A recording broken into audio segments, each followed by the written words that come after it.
Assalamualaikum warahmatullahi wabarakatuh. Sampurasun.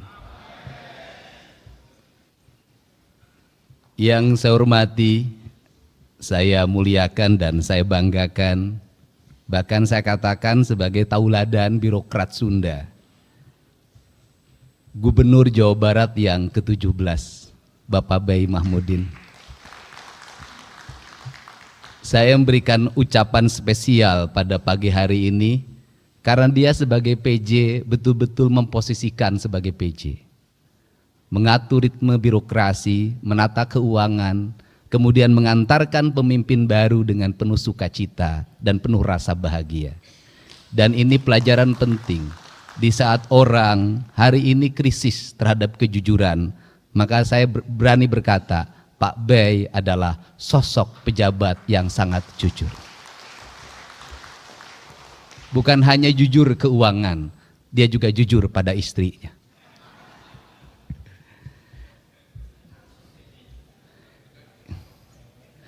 Yang saya hormati Saudara Wakil Gubernur Jawa Barat, yang saya hormati Ketua DPRD Provinsi Jawa Barat, saya lebih menyebutnya dalam keseharian Kang Buki Wibawa. Dia memiliki kewibawaan bukan hanya di kantor, dimanapun dia tetap berwibawa. Para wakil ketua, ada Kang Iwan Suryawan, ada Kang Emki Iswara, ada Mas Ono Surono karena emas, beda dan termasuk orang yang sangat kaya. Karena mungkin lebih dari 80 kg kekayaan emas murninya. Karena kita harus menghormati wilayah, karena wilayahnya Indramayu. Indramayu itu kebudayaannya, kebudayaan Cirebonan, Jawa dan Sunda. Kemudian ada Kang Acep Jamaludin, kalau ini murni orang Sunda kelihatan. Yang saya hormati Bapak Pangdam 3 Siliwangi, asli orang Sunda. Yang saya hormati Bapak Kapolda Jabar, asli juga orang Tasik. Kemudian yang mewakili Kepala Kejaksaan Tinggi Jawa Barat, kemudian Ketua Pengadilan Tinggi Jawa Barat, kemudian juga yang mewakili Kapolda Metro Jaya. Saya ucapkan terima kasih karena wilayah kita termasuk di dalamnya ada Kota Bekasi, Kabupaten Bekasi dan Kota Depok. Itu adalah wilayahnya Polda Metro Jaya. Yang saya hormati Sekretaris Daerah dan seluruh perangkat pemerintah daerah Provinsi Jawa Barat. Yang saya banggakan kawan-kawan saya, para ketua komisi, wakil ketua komisi, para anggota komisi, para ketua Banggar, wakil ketua Banggar, para ketua badan musyawarah, wakil ketua badan musyawarah, mudah-mudahan istilahnya belum berubah karena saya pernah menjadi anggota DPRD Kabupaten Purwakarta, ketua komisi E, pernah menjadi wakil ketua komisi 4 DPR RI bareng dengan Pak Ono Surono, dan dulu direncanakan mau satu pasangan, ternyata nasib yang mengatakan berbeda. Tetapi saya tahu Pak Ono masih sangat mencintai saya hari ini. Bisa terbukti dari postingan-postingan di media sosialnya. Saya bicara ijazah, Pak Ono bicara ijazah. Yang mungkin tidak akan pernah diikuti adalah saya cari istri, tidak mungkin Pak Ono cari istri. Para tamu undangan, hadirin yang berbahagia, hari ini juga yang berbahagia bukan hanya Gubernur Jawa Barat, tetapi juga para bupati dan wali kota. Mudah-mudahan hadir di sini. Saya mulai dari ujung selatan, wali kota Banjar kalau ada berdiri. Kemudian Bupati Pangandaran kalau ada berdiri, ada. Kemudian Bupati Ciamis, wali kota Tasik,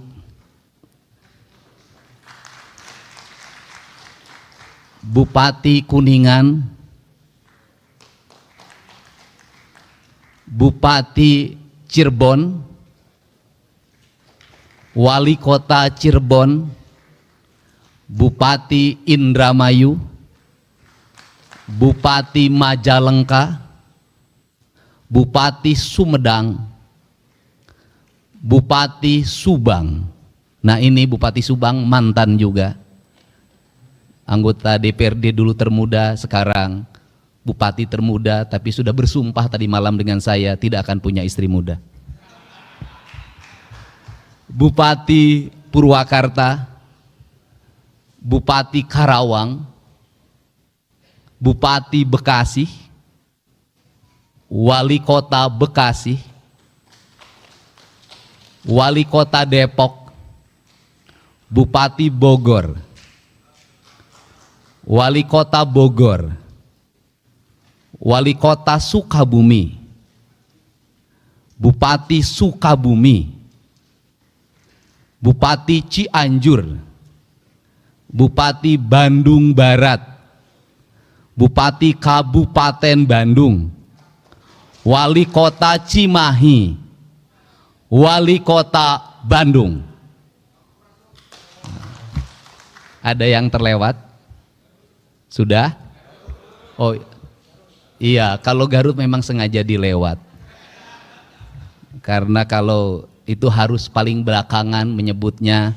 Yang paling utama Bupati Garut itu agak spesial. Bukan hanya Bupati Garut yang hadir, tetapi wakil bupatinya juga hadir.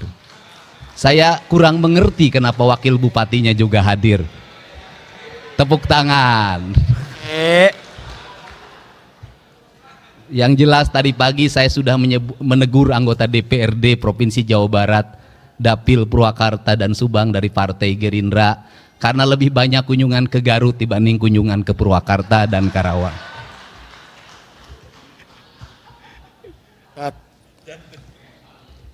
Bapak dan Ibu yang saya hormati, bahwa ritual pemilihan gubernur bukan hanya sekedar seremoni demokrasi yang menghabiskan anggaran triliunan dalam setiap tahun. Tetapi yang lebih esensi dari itu adalah membangun komitmen bersama bahwa bangsa ini bisa membuka ruang demokrasi yang terbuka, dipilih oleh seluruh rakyatnya yang memenuhi batasan usia undang-undang. Dan Jawa Barat adalah tingkat pemilih tertinggi di Indonesia. Dalam tingkat pemilih tertinggi di Indonesia itu, kita mampu menyelenggarakan demokrasi dengan baik. Demokrasi yang mengedepankan semangat silih asa, silih asuh dan silih asi. Itu dibuktikan dengan tidak adanya gugatan di Mahkamah Konstitusi. Untuk itu saya mengucapkan terima kasih kepada pasangan calon gubernur Jawa Barat. Yang pertama pasangan Kiai Haji Adang, pasangan Pak Ahmad Saihu, dan pasangan Pak JJ, yang telah membuka ruang demokrasi dengan kebersihan hatinya. Demokrasi bisa berjalan dengan baik dan memberikan ketauladanan bagi kita semua. Dan paling penting adalah demokrasi harus melahirkan kesejahteraan publik. Kesejahteraan publik itu tercantum dalam logonya pemerintah Provinsi Jawa Barat, Gemah Ripah Repeh Rapi. Gemah Ripah Repeh Rapi adalah kemanunggalan prinsip-prinsip dasar kehidupan yang dalam ajaran Sunda ada tujuan utama dalam hidup, yaitu mewujudkan manusia Pancawaluya. Manusia Pancawaluya adalah manusia yang cager, manusia yang bager, manusia yang benar, manusia yang pinter, dan manusia yang singer. Pancawaluya mengajarkan bagaimana pembangunan harus disusun berdasarkan sistematika kerangka dasar sebagai tahapan yang disebut dengan gerbang Pancaniti. Dalam tahapan itu yang pertama adalah manusia cager. Artinya bahwa kesehatan warga adalah fondamen utama dalam kehidupan kita. Maka pembangunan harus mengarah pada upaya membangun kesehatan. Maka kesehatan memiliki dua variabel. Yang pertama adalah pencegahan, yang kedua adalah pengobatan. Kerangka berpikir kita hari ini teracuni oleh kerangka berpikir materialisme, di mana kesehatan selalu dipahami dengan obat-obatan. Kesehatan selalu dipahami dengan alat kesehatan. Kesehatan selalu dipahami dengan rumah sakit. Kesehatan selalu dipahami dengan dokter yang memberikan resep, dokter yang mengoperasi seluruh kerangka itu. Kalau terus-terusan itu menjadi tujuan utama dalam pembangunan sampai dunia ini berakhir, kesehatan tidak akan pernah selesai. Kenapa?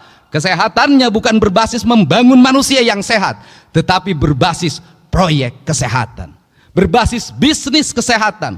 Kalau kesehatan sudah menjadi proyek kesehatan dan bisnis kesehatan, maka Pancasila yang kita agung-agungkan sudah terdegradasi dalam materialisme, di mana manusia boleh mengeksploitasi orang lain demi kapitalisasi yang dimilikinya, di mana manusia boleh memiskinkan orang lain demi perusahaannya mendapat keuntungan. Kalau kita konsisten pada konsep Pancasila, kalau pada konsep silih asa, silih asi, silih asuh, maka kesehatan bukan hanya pengobatan, tapi kesehatan membangun manusia yang sehat, dimulai dari pola hidup yang sehat. Maka pola hidup yang sehat harus dimulai dari mana? Negara harus berkomitmen untuk menciptakan iklim yang sehat, membangun tata ruang yang baik, menjaga mata air, menjaga aliran air, menjaga sanitasi lingkungan, menjaga udaranya, menjaga seluruh alam semestanya dengan konsep papat kalima pancer, dengan konsep tritangtu di buana yang sering saya sampaikan dalam debat-debat terbuka. Karena itulah yang diajarkan oleh leluhur kita, sehingga ketika saya mengatakan bahwa pembangunan di Jawa Barat itu harus kembali pada pembangunan yang berdasarkan asas-asas ajaran leluhur, sesungguhnya bukan klinik, sesungguhnya bukan mistik, tetapi sesungguhnya sebuah pengetahuan metafisika, sebuah pengetahuan tentang alam raya, tentang manusia membangun hubungan dengan alam dan seluruh semestanya, yang disebut dengan kemanunggalan. Itulah konsep asasi tentang jati diri bangsa yang sebenarnya. Untuk itu turunannya seperti apa? Maka turunannya gunung kudu awian, lengkop kudu balongan, lebak kudu sawahan. Maka merawat alam, membubarkan berbagai bentuk perangkat perusakan terhadap alam adalah komitmen terhadap alam, dan ujungnya adalah komitmen terhadap Tuhan, komitmen terhadap Allah Subhanahu wa Ta'ala. Bagi saya tidak berarti penyembahannya pada Allah kalau tangannya mengeruk kekayaan alam, menghancurkan ekosistem, menghancurkan ekologi, membuat kerusakan bagi orang lain, melahirkan penderitaan bagi orang lain. Bagi saya bertuhannya adalah bertuhan kebohongan. Karena itu komitmennya harus bersama. Maka dalam komitmen bersama itu tadi ditandatangani, saya menyebutnya itu disebut dengan gerakan manunggal. Hanya manusia yang manunggalah dia akan sehat. Hanya manusia yang manunggalah dia akan sejahtera. Dan hanya manusia manunggalah dia adalah manusia yang menyatu dengan seluruh alamnya. Dan kelak ketika dia meninggal, dia akan kembali pada kesucian dirinya, kembali pada Allah sang pemilik dan maha suci dalam hidupnya. Perspektif itulah yang harus dibangun dalam kerangka berpikir ideologi pembangunan. Untuk itu, dari sekarang saya minta seluruh konsepsi pembangunan di Jawa Barat harus berdasarkan asas kesehatan. Kir mobil harus asasnya kesehatan. Menjaga keselamatan penumpangnya, menjaga keselamatan sopirnya, usia kendaraannya bukan hanya memenuhi perangkat administratif. IMB rumah harus memenuhi asas kesehatan. Pembangunan bangunan harus memenuhi asas kesehatan. Maka kesehatan adalah piranti rekomendasi bagi seluruh kebijakan pembangunan. Tidak boleh pembangunan bertentangan dengan prinsip-prinsip dasar kesehatan. Kemudian yang kedua adalah upaya kita melakukan pengobatan. Maka seluruh perangkat pemerintah harus segera mengalokasikan pembiayaan, menyediakan puskesmas pembantu di tingkat desa dengan kekuatan layanan yang memadai, menyediakan puskesmas di tingkat kecamatan yang rawat inap dengan kerangka layanan yang memadai, memberikan rumah sakit layanan di setiap kabupaten kota, di mana satu rumah sakit di kabupaten kota yang satu memiliki spesialis penyakit yang A, yang rumah sakit kabupaten lain yang B, yang kabupaten yang lain yang C. Maka yang disebut dengan pembangunan aglomerasi wilayah, saya menyebutnya dengan pembangunan wilayah kebudayaan. Dulu pemerintah kolonial menyebutnya ekskresidenan. Maka di ekskresidenan itulah harus tumbuh rumah sakit kabupaten kota yang satu sama lainnya saling mengisi. Yang satu unggul di paru-paru, yang lain unggul di kanker, yang lain unggul di bedah saraf. Maka investasi negara, investasi pemerintah provinsi harus mengarah pada itu. Apa yang menjadi kebutuhan publik? Maka awal yang harus dilakukan adalah membuat audit kesehatan bagi seluruh warga Jabar, sehingga kita tidak salah dalam merencanakan alat kesehatan, tidak salah dalam membeli obat. Untuk apa? Agar sesuai dengan culture-nya. Apa yang terjadi di Jawa Barat hari ini, ketika orang Garut dipatok ular, maka serumnya tidak ada di puskesmas.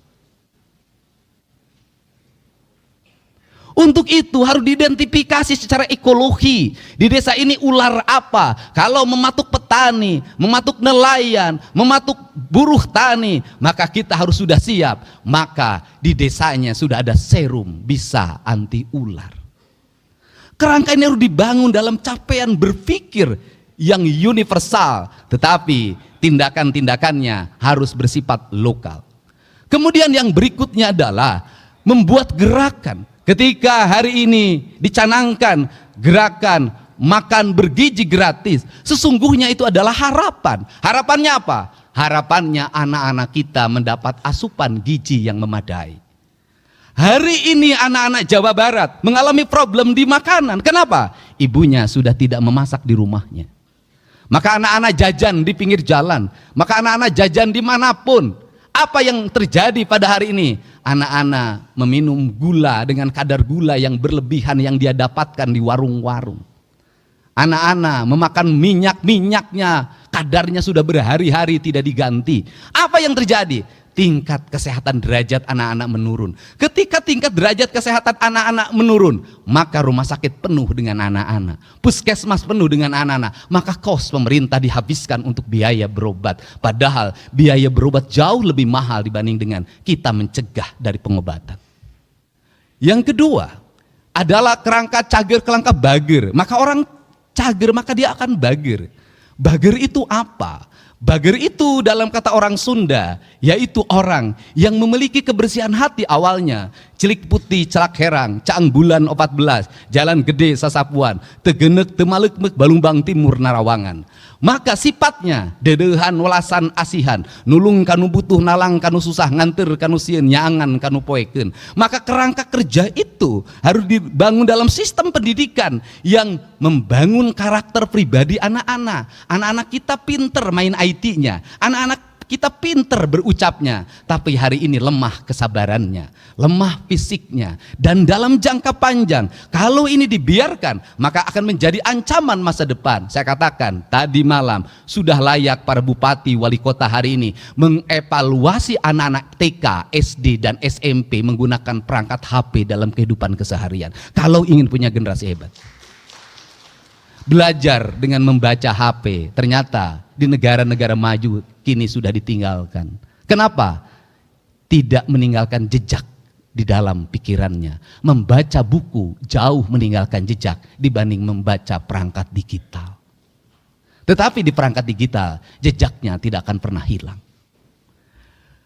Kemudian benar, maka orang benar itu apa? Orang yang ucap dan tingkahnya sama. Kalau sudah seperti itu, maka tingkatan yang keempat, pinter. Orang pinter boleh, tetapi kalau dia sudah cager, sudah bager, dan sudah benar. Kenapa? Kalau pinter lebih dulu, dia tidak cager. Profesor tak akan berarti kalau dia kena stroke. Dia pinter, tapi dia tidak benar, rusak pegang anggaran. Tidak pernah mengarah pada kepentingan publik, habis belanjanya oleh kepentingan yang non publik. Maka pinter menjadi kekuatan utama. Yang terakhir, orang pinter tak ada arti kalau tidak singer. Dia tidak satset, dia tidak pok-pek-prak, dia tidak bisa mengaplikasikan seluruh perangkatnya dalam kehidupannya. Untuk itu saya mencoba membagi dua kerangka kerja pembangunan di Jawa Barat. Kerangka kerja yang pertama di tahun 2025 dan tahun 2026 serta sisa setengah dari 2027. Saya menyebutnya tahun belanja modal. Tahun belanja modal itu apa? Modalnya dalam bentuk infrastruktur. Maka saya menargetkan jalan Provinsi Jawa Barat harus selesai dalam waktu tahun 2025, sisanya 10% 2026. Ruang kelas baru sebanyak 3.333 ruang kelas harus selesai pada tahun ini. Sekolah-sekolah yang hari ini tanah-tanahnya masih milik orang lain, bangunannya milik orang lain, harus selesai pada tahun ini. Puskesmas yang diarahkan pada rawat inap harus selesai pada tahun ini. Jaringan listrik warga, di mana masih ada masyarakat Jawa Barat lebih dari 150.000 orang yang belum punya listrik, harus selesai pada tahun ini. Rumah rakyat miskin setengahnya harus selesai pada tahun ini. Tetapi angkanya tidak boleh 22,5, minimal 40 juta sampai 50 juta kalau ingin merubah nasib orang. Dan tidak lagi kita terkendala oleh sertifikat. Kenapa? Orang miskin tidak akan pernah punya sertifikat. Tidak boleh lagi terkendala dengan kepemilikan tanah. Orang miskin tidak punya tanah.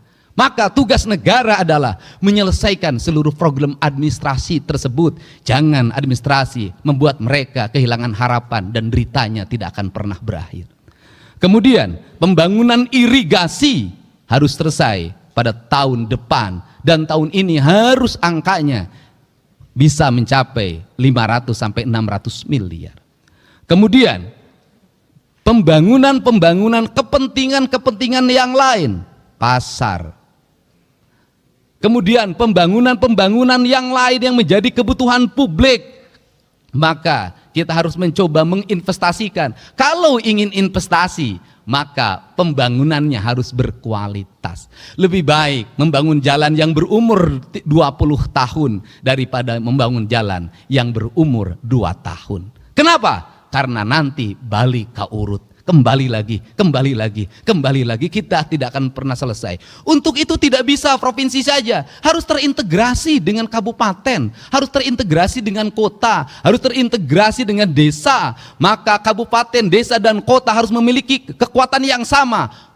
Problematika rakyat kita selesaikan bersama. Anggaran desa harus terarah pada infrastruktur, anggaran kabupaten kota harus terarah pada infrastruktur, anggaran provinsi harus terarah pada infrastruktur. Maka seluruhnya menjadi gerakan bersama, gerakan manunggal Jawa Barat. Karena ini juga akan bisa menyelesaikan, termasuk menyelesaikan problem sampah. Orang Bandung bingung harus kemana membuang sampah.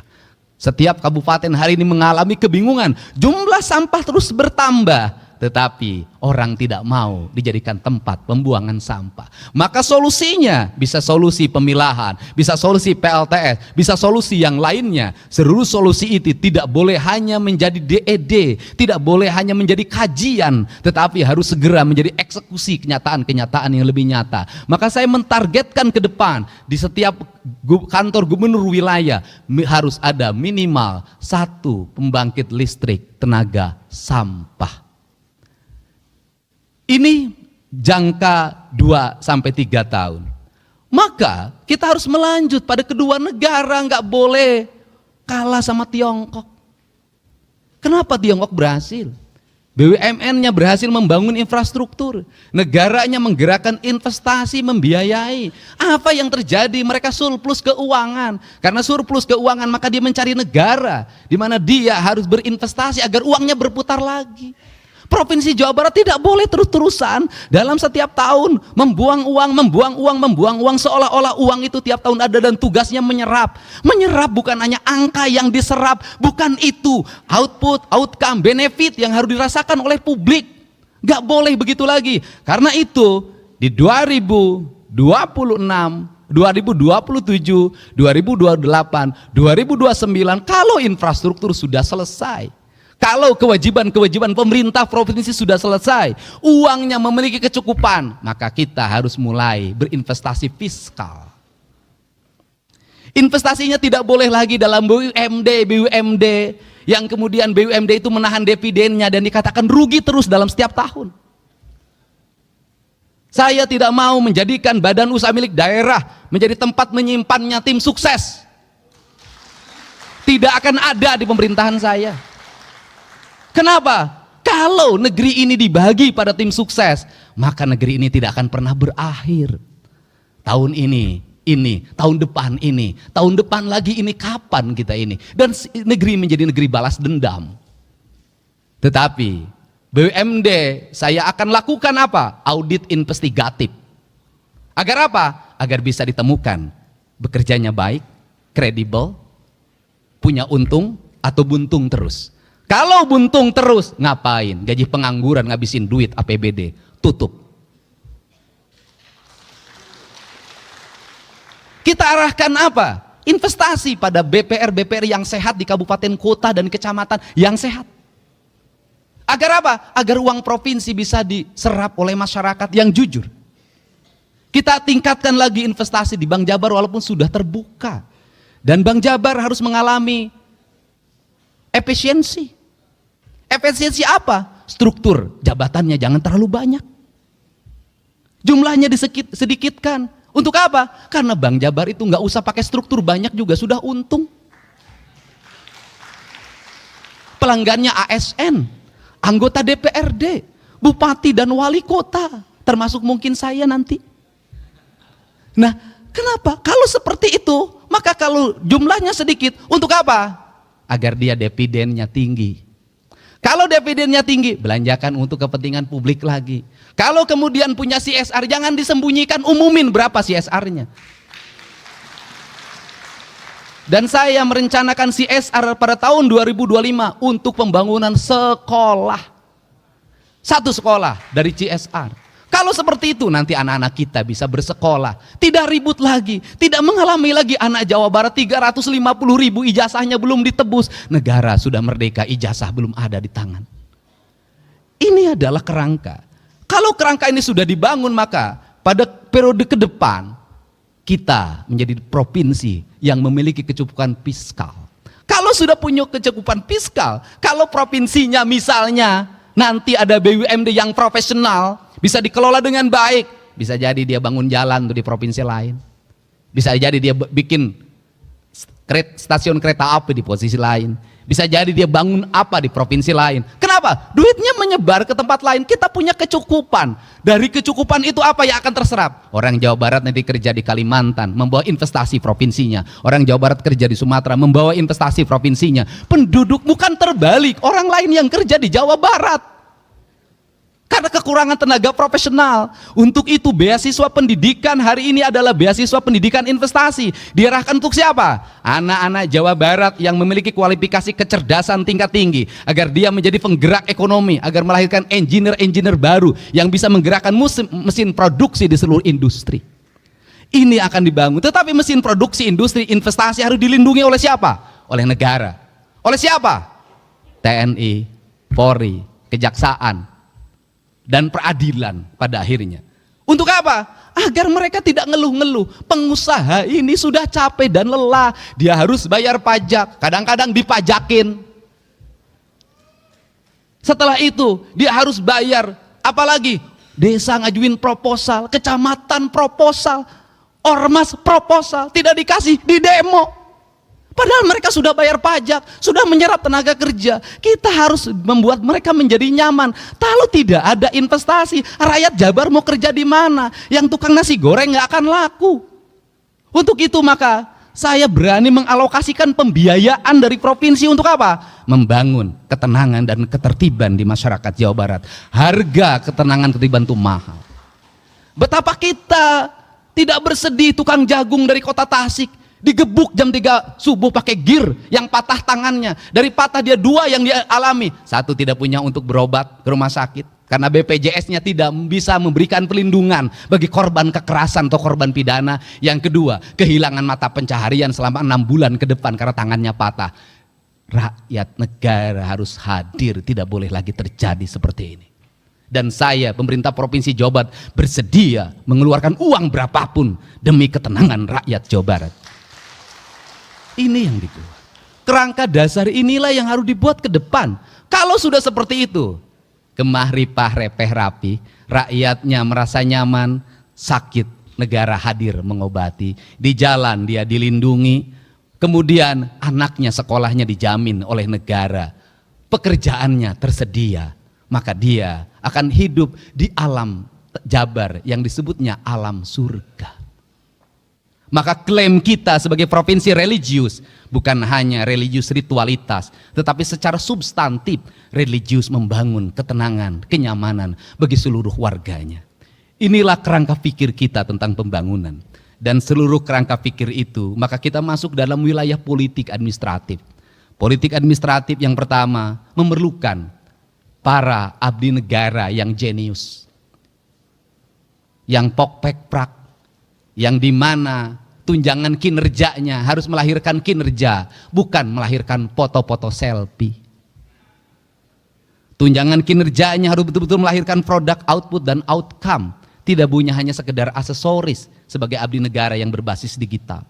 Yang kedua, saya pun memerlukan kerjasama dengan jajaran TNI, Polri, Kejaksaan, dan Pengadilan. Kita juga memerlukan kerjasama dengan seluruh tokoh masyarakat, tokoh ulama.